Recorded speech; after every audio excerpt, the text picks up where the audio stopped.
every person that's a conscious couple, there's usually one that is more of the garter of the accurate thinking than the other person. And that's really difficult to build any dream life together, goal, etc.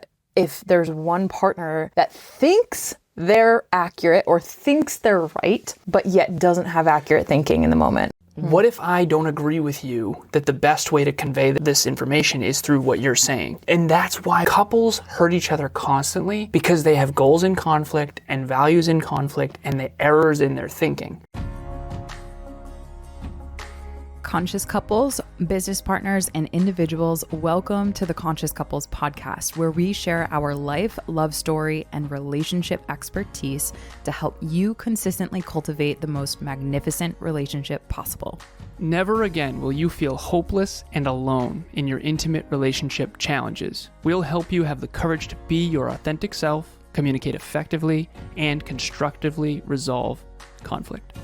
Having accumulated thousands of hours coaching, speaking, podcasting, and hosting live events with conscious couples all over the world, Alan and I are here to guide you in all things relationships. Thank you again for tuning into the one place where it's not about you or me, it's about the we.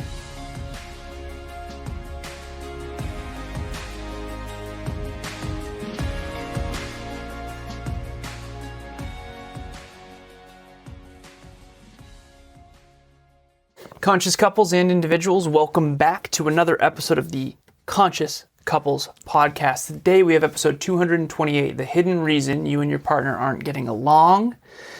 Before we jump into this episode, I want to give everyone a reminder why we are here: to improve our intimate relationship from the inside out. That is all we care about here. In this container, we are here to improve your intimate relationship. And if you're single, to attract your dream partner. Sweetheart, ladies first, what's your intention? My intention today for our listeners is to help them get closer and closer to a team with their partner of accurate thinking, increasing their accurate thinking, realizing and identifying where or which partner might be inaccurate in their thinking, and moreover, just to really have a conversation about something that you and I deeply love and understand. So many conscious couples have this hidden underneath a lot of their conflicts. Last night, 2 nights ago, we were preparing for a Relationship Talks virtual event, which by the time you're hearing this, it was last Thursday, because this is dropping Monday. How to turn conflict into connection. And we used a movie called Anyone But You, and 3 clips from that movie. And last night, before we turned on the film, I turned to Emilia and I said, this quote that's really famous is, fall down 7 times, get up 8. And she laughed, and I said, you can only get up 7 times. Why is that a saying? And she laughed even more. And I said, for engineers, that's a really upsetting saying. Understandable. Thank you. Yeah, I said that last night. I was like, why would you say it just doesn't make sense? So for everyone out there watching or listening, if you've ever heard the commencement speech with Denzel Washington or whoever else, fall down 7 times, get up 8. Oh, it's no, very it was a commencement speech. Yes, of course, even several worse. times. And this is just a famous quote through history. And as an engineer, this is appalling, because if you fall down 7 times, you can only get up 7 times. 7 times. Did you fall down an extra time while falling down? Like, it doesn't math. So the math doesn't math. And as an engineer, you come off as a pretentious a-hole when you are constantly correcting people's inaccurate thinking. Yeah. And I can't not do it any longer. No, but ultimately, as a coach and an engineer, I usually am the one who is trying to help people see things more accurately, more rationally. Science makes perfect sense. Humans don't. And it's bothered me for 37 years. So you don't have to be an engineer to be holding the line of accurate thinking. Memory just came up where, shout out to you, Mom, if you're watching, but my mom is always kind of guarding the line of accurate grammar. And so there's always someone in the room and in a relationship who's trying to guard a quote unquote accurate truth or accurate thinking. In this case, we're talking about math. In the intrusive thought, it was about grammar. But when it comes to intimate relationships, accurate thinking is fundamental to teamwork. So the reason why I set the stage the way that I did is because I realize in hindsight my desire for accurate thinking, I presupposed that past partners also cared about that. Right. One of the reasons why you and I work so well is because Emilia doesn't care about her opinion or my opinion. We are both trying to get to the most accurate perspective of the truth from a 360-degree viewpoint. So if you and I both attend the same party, we come home and we do an experience review. Yep. And on the drive home, I hear your perspective, you hear my perspective. Two people can attend the same party and have completely different experiences. Right. Just because you experienced the party differently than I did does not mean that you are more accurate. What we like to do is find the objective truth. Now, which is, on that party, was the dance floor water or was it hard vinyl? It wasn't water. And that's not up for interpretation or perspective, or it's just the truth that the party had a dance floor that was hard vinyl. Yes, unless it was a pool party. All right, so real quick, the hidden reason you and your partner aren't getting along, is because one of you probably cares about accurate thinking more than the other. Yeah.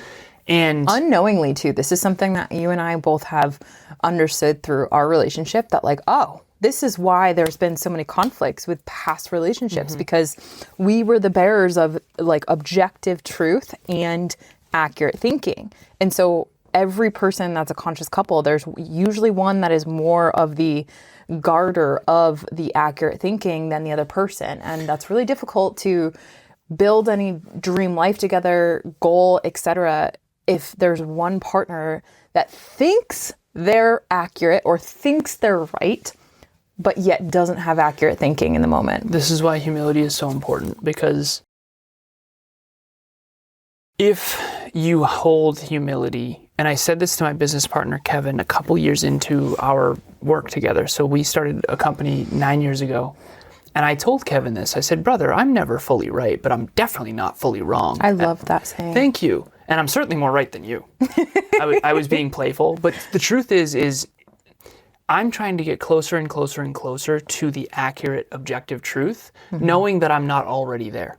So, for example, I use this metaphor as a metaphor. Gravity is 9.8 meters per second squared. All engineers know that. All physics people know that. It's not up for interpretation. If you jump off a building, that's going to be the acceleration at which you go splat. The truth of the matter is relationships get messy because it's not as hard facts as science, right? Because Emilia can say, well, I was hurt there. Yeah. And it's like, okay, that is true. That's my truth. But if you think you were hurt by something that I didn't actually say, now we have an issue. Right. So again, the hidden reason you and your partner aren't getting along is because one person is probably, we've seen this with our conscious couples, our coaching clients, one person is probably trying to express their feelings, while the other person is trying to get to the accurate truth. And that is a goal in conflict. And so you and I talked before we went on air here about an example. So Emilia and I are excited. We are looking, there's no timeline on this, but we're looking for our next home to start our family. Yep. And if you and I are not accurate in our understanding of our finances, then we will buy a home that we either can't afford or we will sell ourselves short, because Emilia and I were thinking to ourselves, like, why does accurate thinking actually matter? Because intuitively we know why it matters. And here's my metaphor. If you have a self-driving car and it thinks that if it thinks a cliff is a road, it's going to drive off a cliff repeatedly and then blame the world. When in reality, it's errors in thinking. And I feel like that's a good metaphor for human beings. As an engineer, this is my funny joke. Everyone's driving off a cliff thinking it's a road and then blaming the government or blaming the world. When in reality, the reason you're driving off a cliff is because you think wildly and accurately. And samesies, right? We have blind spots. Not only do we have blind spots, but I want to introduce the fact that we as human beings, not just in the blind spots, but also right directly where we think we know, we have cognitive distortions where we're not thinking accurately because the way in which our brain is trying to protect us and operating in the world and in intimate relationship dynamics. So an example of this is when you and your partner are working together. Let's say you are trying to put your home on the market, or you're trying to make sure that you two can buy your dream home, for example. If I have a cognitive distortion that in my belief systems, I think that If we hear from a realtor and the realtor's calling me and all of a sudden my brain starts to jump to, oh my goodness, we didn't get the house. That's a cognitive distortion that's distorting a truth that didn't even get to me. And I'm jumping to a conclusion, which is called catastrophization, where everything's going bad in that moment. And so that's not actually what had happened or what might be happening, but these cognitive distortions are there along with our cognitive biases and all of these things our brain does, which prevents us from accurate thinking, not just the blind spots. So if you think inaccurately and your partner thinks inaccurately, not only are you not going to work as a team, but you're also both not going to achieve your goals. That's really what we've come down to. Facts. There's that famous quote where a cat that sits on a hot stove will never sit on a hot stove again after she or he gets burned, but it'll never sit on a cold one either. And that's a metaphor for the pains from our past stop us from continuing forward accurately, because cold stoves aren't dangerous. Only hot stoves are, and that's a distinction. But you don't know that because of why? Because of distortion, Right. cognitive distortion. So if you are disagreeing with your partner, even Emilia and I in this moment, what if I don't agree with you that the best way to convey this information is through what you're saying? Yeah. And that's why we have so many, not you and I, but like couples hurt each other constantly because they have goals in conflict and values in conflict and the errors in their thinking. And the other piece of this that we want to bring in is how unseen people feel. If Emilia believes that she's paying for 80% of our bills, and I believe that I'm paying for 80% of our bills, that is going to turn into a fight unless you and I are mature and humble enough to go, Let's look at the data. let's look at the data. Yeah. Let's go look at our numbers. Oh, it turns out we're spending a lot on Amazon, Whole Foods. And Amazon owns Whole Foods. But the point is I think probably something crazy like 80%, this is my guess, this is an educated guess, 80% of all fights in relationships come down to one partner is wildly inaccurate and thinks they're not. So I wanted to touch on that. I have my thumb up to remember to come back to the word humility that you mentioned earlier there. And per our last episode where we delved into the whole conversation around cognitive labor and invisible labor, definitely go back and listen to that if you haven't listened to that one yet. We started really talking about how it creates fight in the inequities, right? For example, you just mentioned finances. If you believe that you pay for X amount and I believe you only pay for X amount, same thing. I'll feel unseen. You'll feel unseen in the and household. underappreciated, and vice versa. Right. And so that concept that you just mentioned, humility, I want us to actually talk a little bit about this per this concept and per this whole conversation, because what I tend to find when working with individuals and individuals whose partner isn't willing to kind of do the work, which is where a lot of our conscious couples are recognizing they might be at if they're listening to this episode. For sure. There is a likelihood that the person who clicked on this episode is the one that does have the more accurate thinking. And that's a higher probability. But not necessarily the more confidence. True. And so humility, you mentioned earlier about how important it is for, I'm never fully right. I'm not fully wrong. That's why humility is so important. The people who believe that they are more right and more true tend to be a little bit more arrogant and has an absence of humility. Correct. So I want to make sure that we talk about what I see, which is men tend to think that they're right more than they actually are. Agreed. And when I say right in this context, isn't it to attack men? It is right to recognize. Means accurate, by the way. Accurate, Yeah. exactly. More Certain, optimal. More optimal, exactly. But when we actually start to look at some of the statistics, and I'm hearing what the female clients are saying, their thinking is more logical and more accurate. So a lot of the time. A lot of the Not time. always. Not all the time at all. But the women tend to embody this humility of holding that little Definitely. asterisk of, I could be wrong, but this is what I think would be better for us in this situation as we try to work towards a goal together. So can we define what humility is? I know we've done that before in episodes. And then can we also make sure that where we go from there is how, if you're a man in this situation or anyone that's struggling to, maybe you think you have accurate thinking, how to suss out where you don't. So I think that the best way to define humility is to first define its opposite, which is arrogance. Yeah. So I was just on with a client of mine. He has a 28-person team. It's actually good because he was at 35, and I think there was a lot of arrogant people working for him. So he got rid of them, which is good. Arrogance is thinking you are better than you are. Humility is thinking you are as good as you actually are. Okay. And I think false modesty or self-deprivation is thinking you're worse than you are. So if I think I'm an awesome podcaster and I actually suck, I'm arrogant or naive and ignorant. And I think ignorance and arrogance tend to go together. But someone who thinks they're a great partner, who actually is a sucky partner, is arrogant. Someone who's actually a great partner, who has been convinced that they're not a good partner by an arrogant partner, they are listening to this show. For sure. Most likely, not For always. sure. And that's why podcasting is so hard for me, because it's like, I don't know who's listening. Right. And we want to talk directly to your problem. We do so deeply, but we cannot can't. do it. Yeah, That's where that would coaching be comes arrogant. in. Yeah, that's where coaching comes in. Right. So humility is, I think, accurate thinking of oneself. It's an accurate view of one's own importance, I think. And I'm with you. And I think, and let me know what your thoughts are on this, because I know we only have like 5 minutes for this episode.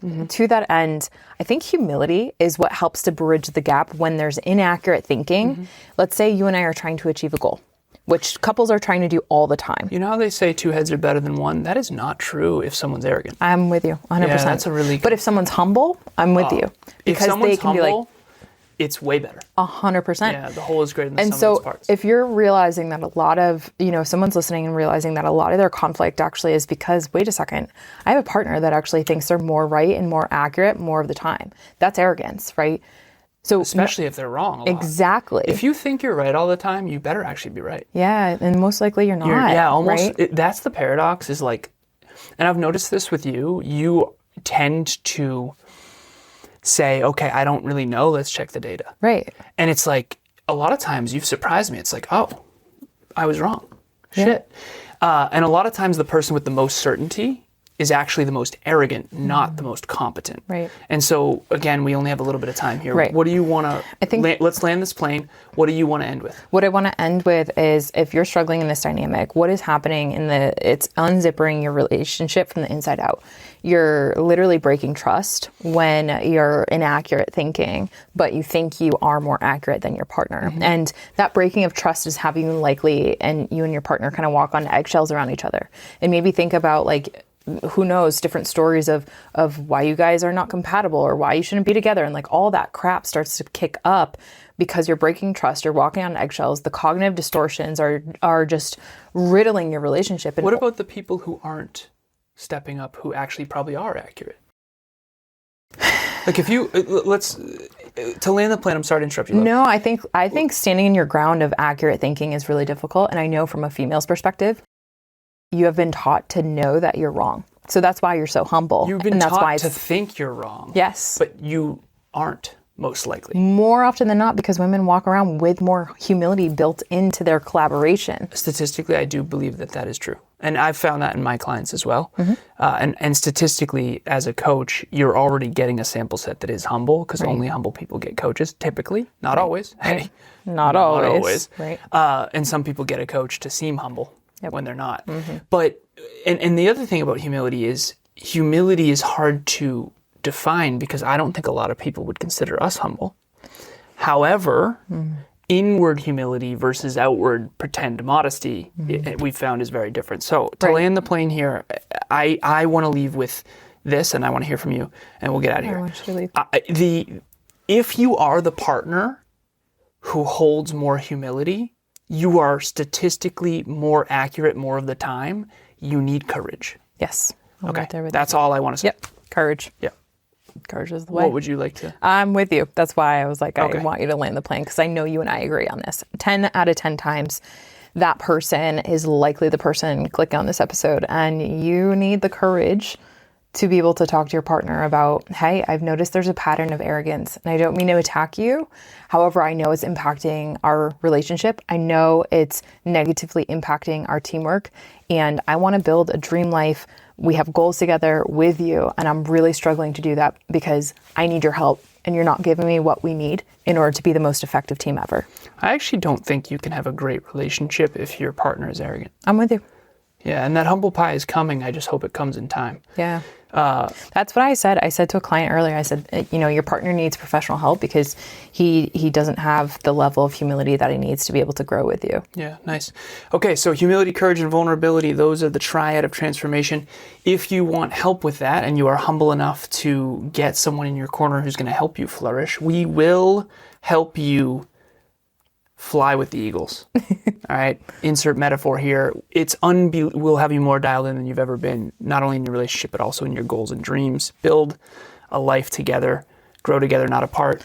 We have a Relationship Talks virtual event on what day? This is July 16th, I believe, because I can't see that far actually on the spreadsheets, but it's the third Thursday of every single month at 6 p.m. Eastern Standard Time. So the topic will be in the link. Go ahead and register in the show notes. By the time this episode comes out, the link will be in the show notes. Register, or at least check it out to see if you're interested. We don't have the topic yet. We're going to pick that soon. As always, it's not about you or me. It's about the we. We'll talk to you next time. Bye, everyone. Thanks for joining us for another episode of the Conscious Couples podcast. We love connecting with the Conscious Couples community, so please check the show notes to connect with us and say hello on social media. If you and your partner resonated with this episode, please leave us a 5-star review at the link in the show notes and share this with someone you love. Until next time, it's not about you or me, it's about the we. We'll talk to you next time.